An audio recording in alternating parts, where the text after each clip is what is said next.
वक्रतुं वामनं दृष्ट्वा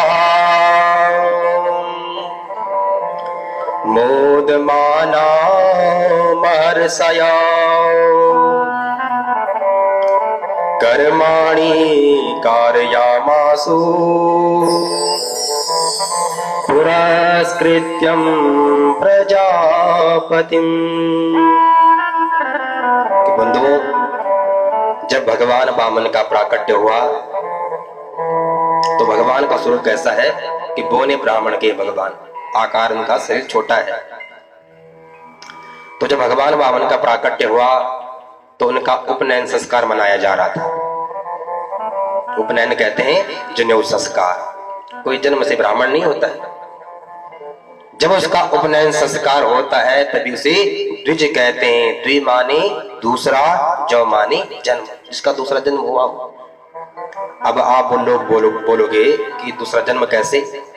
जिस प्रकार से प्रत्येक जीव का जन्म होता है उसी प्रकार से ब्राह्मण का भी जन्म होता है। लेकिन जब उसका उपनयन संस्कार होता है तो उससे क्या, वेदों को, शास्त्रों को पढ़ने का उसे अधिकार प्राप्त हो जाता है, इसलिए उसे द्विज कहते हैं। तो भगवान वामन का उपनयन संस्कार मनाया जा रहा है। समस्त देवी देवता वहां पधारे और सबने भगवान वामन को कुछ न कुछ प्रदान किया। जब ब्राह्मण का उपनयन संस्कार होता है तो सभी कुछ न कुछ प्रदान करते हैं। भिक्षा के लिए जाते हैं, जब ब्रह्मचर्य का पालन करता है, और जो भी प्राप्त ब्राह्मण को होता है वो अपने गुरु जी को सौंप देते हैं। तो आकाश ने वामन जी को छत्र प्रदान किया। मां सरस्वती जी ने रुद्राक्ष माला भेंट करी। ब्रह्मदेव ने कमंडल प्रदान किया। समस्त देवताओं ने कुछ न कुछ प्रदान किया। अब जो भी वामन भगवान को प्राप्त हुआ, वामन भगवान ने अपने गुरुदेव बृहस्पति जी को सौंप दिया। अब बृहस्पति जी कहते हैं कि चेले जी, हमें तो आपसे 3 लोगों की संपदा चाहिए, इससे हमारा काम नहीं होगा। अच्छा गुरुदेव, कहां से मिलेगा? कहा कि इस समय 3 लोगों का राजा बलि है और नर्मदा के तट पर वह अश्वमेध यज्ञ कर रहा है, और उसी के पास जाकर 3 लोगों की संपदा लाकर हमें प्रदान कर दो। अच्छा गुरुदेव, गुरु जी की आज्ञा का पालन करते हुए वामन जी चलते हैं। भगवान वामन का स्वरूप कैसा दिख रहा है? बड़ा ही अद्भुत है। एक हाथ में कमंडल है, बगल पर आसन दबाए हुए, एक हाथ में छत्र है। भगवान का दिव्य स्वरूप हो। भगवान जा रहे हैं। जब राजा बलि ने देखा कि एक सुंदर सा तेजवान ब्राह्मण मेरे सामने आ रहा है, मेरे इस यज्ञ मंडप की ओर आ रहा है, अब जो हवन करने वाले ब्राह्मणों को अपने साथ में उनके भगवान का स्वागत करने के लिए द्वार पर खड़े हो गई। और जब भगवान को देखा, वामन जी को देखा, कहा स्वागतम ते नमस्तुभ्यं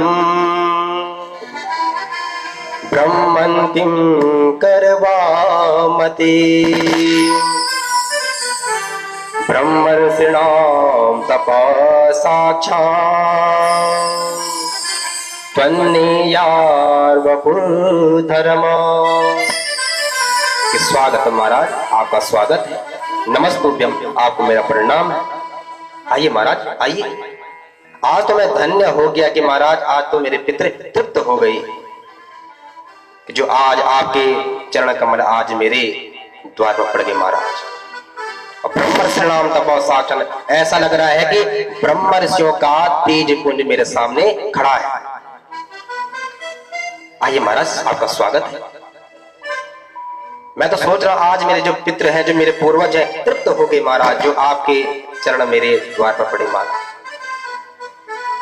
भगवान वामन पधारे, दिव्य स्वागत किया और कहा कि महाराज बताइए आपको क्या चाहिए।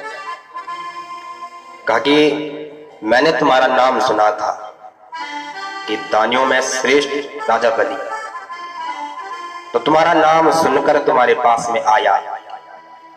कहा कि महाराज नहीं, परीक्षा होगी तो बताइए क्या दूं आपको, घोड़ा हाथी क्या चाहिए आपको। यदि किसी राजा को प्रसन्न कर लो तो वो यही कहता है कि राजा प्रसन्नम गजभूमि दानम बणिया प्रसन्नम कौड़ी च दानम और गुरु प्रसन्नम वैकुंठ दानम। यदि किसी राजा को प्रसन्न कर लो तो वो यही कहेगा क्या चाहिए, गज यानी हाथी, भूमि मानी जमीन, क्या चाहिए मांगो। और बढ़िया प्रसन्न, कोई बढ़िया प्रसन्न हो जाए तो कौड़ी देने वाला नहीं है। और गुरु प्रसन्नम वैकुंठ दानम, जब गुरु प्रसन्न हो जाते हैं तो वैकुंठ का द्वार खुल जाता है, ये गुरु कृपा है। तो राजा बलि ने यही कहा कि महाराज आपको क्या चाहिए बताइए। कहा कि भैया तुम्हारा नाम सुना था तो नाम सुनकर मैं आया हूं इधर, लेकिन हमें कुछ नहीं चाहिए, हम तो संतोषी ब्राह्मण हैं, हमें तो कुछ चाहिए ही नहीं। कहा कि नहीं नहीं महाराज, वो समझ गया आप बोलने से हो, लगता है कि आपका विवाह हुआ नहीं होगा, और यदि आप आज्ञा प्रदान करें तो आपके लिए कोई ब्राह्मण की बोनी कन्या ढूंढकर आपका विवाह करा दो। कहा कि भैया मैं विवाह कुछ नहीं करना है। तो फिर